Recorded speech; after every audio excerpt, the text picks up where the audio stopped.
पहले तो सभी दर्शकों को अक्षरा सिंह की तरफ से प्रणाम है और छठ पूजा की ढेरों शुभकामनाएं। क्या मैसेज दीजिएगा, किस तरीके से आस्था का जो महापर्व कहा जाता है शायद आप भी इससे गुजर रही हैं, आप भी व्रत रखी हुई हैं, आप भी करना तो अपनी पूजा के लिए क्या करेंगे? मैं ये कहना चाहती हूँ कि जिन जिन के घर में छठ हो रहा है वो भली भांति जानते हैं कि छठ पूजा का महत्व क्या है। और हम बिहारियों के लिए छठ पूजा बहुत ही बड़ा इमोशन है कि अब जितने बाहर बसे लोग हैं वो सब इस वक्त बिहार में नज़र आते हैं अपने अपने घरों में और छठ करते हैं।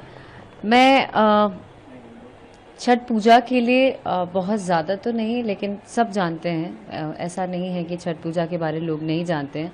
हाँ, अन्य लोग भी जो बाहर के लोग हैं, छठ पूजा हमें सिखाता है कि हम एक बराबर एक समान रूप से लोगों को देखें, लोगों को समझें और एक दूसरे के साथ एक दूसरे को जोड़ कर चलें। तो मुझे ऐसा लगता है कि ना सिर्फ छठ पूजा में, पूरे साल ही हमें एक दूसरे के साथ ऐसे रहना चाहिए और किसी से द्वेष, किसी से छल, ये सब नहीं करना चाहिए। आस्था का ये भी रहता है, जैसा कि आपने कहा कि तमाम जो लोग बाहर रहते हैं वो अपने घर को वापस आते हैं, सारी चीज़ें देखी जाती है। सबसे ज़्यादा जो मतलब कि आप जिसको रिलेट कर सकती हैं इस पर्व को लेकर के और जो महसूस करते हैं, क्या करेंगे? छठ पूजा मैं बचपन से ही अपनी दादी और घर के अन्य लोगों को देखते आई हूँ, बड़ी बुआ। पर मैं वो उन गीतों को सुनते हुए बड़ी हुई, शारदा जी के गीतों को सुनते बड़ी हुई। मुझे लगता है कि इसका महत्व मुझे मेरी माँ से पता चला। घर में तो होता ही था, लेकिन एक बार एक शारदा जी का गीत है, चुगला करे चुगली बिलैया करे म्याऊं, तो ऐसा गीत बज रहा था पूरे अगल बगल। और मैं 5 साल की थी, मैं घर में उसका मजाक उड़ा रही थी।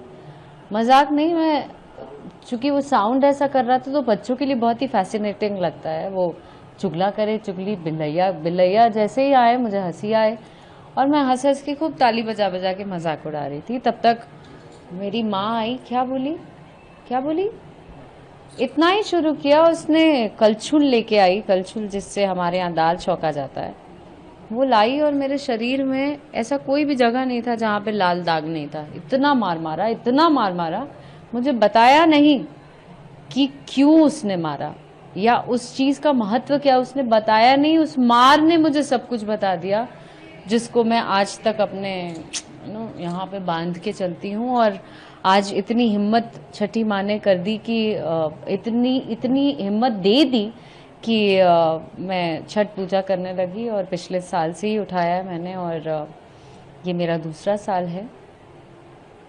अब पता नहीं छठी माँ चाहें तो कब तक करती हूँ। मेरा ऐसा पर्सनली मानना है, जब मैं छठ पूजा कर रही थी तब कई लोगों ने ये भी पूछा मुझसे कि आप शादीशुदा तो है नहीं। बाहरी नहीं, मेरे घर वाले खुद पूछे कि आप शादीशुदा नहीं है तो आप कैसे छठ पूजा करोगे।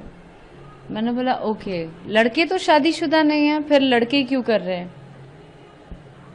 क्या पूजा और आस्था किसी बंधन में बंधने के लिए तो नहीं है? मेरा ऐसा मानना है पर्सनली। मे भी लोग ऐसा कह सकते हैं कि मेरे फादर से भी बात हुई, बहुत लॉजिकली बात हुई। मैंने पापा से पूछा कि अच्छा ठीक है, लड़के क्यों कर रहे हैं पापा? अगर हम पूजा पर्टिकुलर कोई पूजा बनाया हो तो घर में पूजा भी हम इसलिए थोड़ा ना करते हैं कि आज मुझे बच्चा हो जाएगा, ओके ये पूजा करेंगे तो मुझे पति मिल जाएगा, ये पूजा करेंगे तो ये। पूजा और आस्था इन चीज़ों के बंधन में बनने का नहीं है। मुझे ऐसा लगता है कि अगर आपकी आस्था है तो आप स्वतंत्र हैं कोई भी पूजा करने के लिए। अपना आस्था क्लियर रखें, बस अच्छी नीयत से आप पूजा करिए। मैं चुनाव के लिए तो मैं यही चाहूँगी कि सब अच्छे अच्छे नेताओं को चुन के लाएं और अपने